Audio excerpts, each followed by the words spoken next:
C language సిరీస్లో ఈరోజు day 8. ఈరోజు అర్రేస్ అంటే ఏంటో చూద్దాం. అర్రే అంటే ఒక ఎగ్ ట్రే లాగా. ఒక ట్రేలో మల్టిపుల్ ఎగ్ స్టోర్ చేస్తారు కదా, సేమ్ సిలో కూడా ఒకే వేరియబుల్లో మల్టిపుల్ వాల్యూస్ అనేది స్టోర్ చేసుకోవచ్చు. సో ఇది అర్రే అంటే ఈ అర్రే వాల్యూస్ని మనం ఈజీగా కూడా యాక్సెస్ చేసుకోవచ్చు. ప్రాక్టికల్గా వీళ్ళు ఒక ప్రాబ్లం చూద్దాం.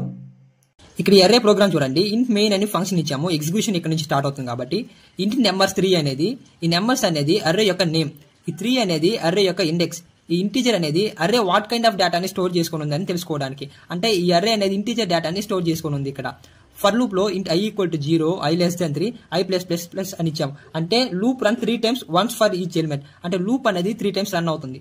ప్రింట్ఎఫ్ లో %d ఎందుకు ఇచ్చామంటే ఇక్కడ ఇంటీజర్ ని ప్రింట్ చేస్తుంది. ఈ నెంబర్స్ i ఎందుకు ఇచ్చామంటే యాక్సెస్ ఎలిమెంట్ అంటే ఇండెక్స్ అనమాట. అంటే ఎలిమెంట్స్ ని యాక్సెస్ చేసుకుంటుంది ఇండెక్స్ వైజ్. అంటే మన సి లాంగ్వేజ్ లో ఇండెక్స్ అనేది 0 నుంచి స్టార్ట్ అవుతుంది. 0, 1, 2, 3 అనమాట. ఒకసారి ప్రోగ్రామ్ రన్ చేసి చూద్దాం. సో మన అర్రే యొక్క డేటా అయితే ఇక్కడ అవుట్పుట్ వచ్చింది 10, 20, 30 అన్ని కూడా integer data type. Today notes, practice questions, everything మన టెలిగ్రామ్ ఛానల్ అయితే పోస్ట్ చేసినా వెళ్ళి చెక్ చేసుకోండి.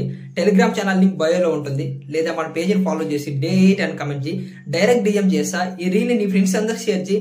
ఖచ్చితంగా యూజ్ అవుతుంది. మన పేజీని ఫాలో చేసి పెట్టుకోండి. అప్డేట్స్ మిస్ కాకుండా ఉంటారు.